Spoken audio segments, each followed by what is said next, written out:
औज़ु बिल्लाहि मिनश शैतानिर रजीम बिस्मिल्लाहिर रहमानिर रहीम। नौवां पारा रुकू 20वां ਦਾ ਨਿਚੋੜ।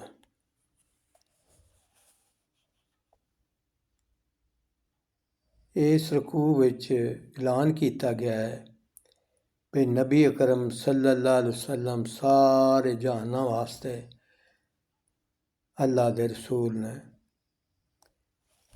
ਸਾਰੇ ਇਨਸਾਨਾਂ ਨੂੰ ਹੁਕਮ ਦਿੱਤਾ ਗਿਆ ਹੈ ਉਹ ਆਪ ਸੱਲੱਲਾਹੁ ਅਲੈਹਿ ਵਸੱਲਮ ਦੇ ਉੱਤੇ ਈਮਾਨ ਲਿਆਵਣ ਅਤੇ ਆਪ ਸੱਲੱਲਾਹੁ ਅਲੈਹਿ ਵਸੱਲਮ ਦੀ ਤਾਬੇਦਾਰੀ ਕਰਨ, ਆਪ ਦੇ ਹੁਕਮਾਂ 'ਤੇ ਚੱਲਣ।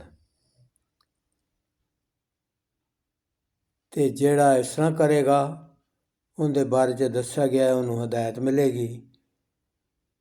ਅਤੇ ਨਾਲ ਹੀ ਇਹਦੇ ਵਿੱਚ ਬਨੀ ਇਸਰਾਈਲ ਨੂੰ ਜਿਹੜੇ ਅੱਲਾ ਪਾਕ ਨੇ ਇਨਾਮਾਤ ਦਿੱਤੇ ਸਨ ਉਹਨਾਂ ਦਾ ਜ਼ਿਕਰ ਕੀਤਾ ਗਿਆ ਹੈ। ਅਤੇ ਫਿਰ ਇਹ ਦੱਸਿਆ ਗਿਆ ਵੀ ਉਹਨਾਂ ਨਾਲ ਸ਼ੁਕਰੀ ਕੀਤੀ ਉਹਨੀਆਂ ਨਿਹਮਤਾਂ ਦੀਆਂ ਜਿਹੜੀਆਂ ਅੱਲਾ ਨੇ ਦਿੱਤੀਆਂ, ਅਤੇ ਉਹਨਾਂ ਦਾ ਫਿਰ ਅੰਜਾਮ ਜਿਹੜਾ ਹੈ ਉਹ ਬਹੁਤ ਭੈੜਾ ਹੋਇਆ, ਇਹਦਾ ਜ਼ਿਕਰ ਕੀਤਾ ਗਿਆ ਹੈ।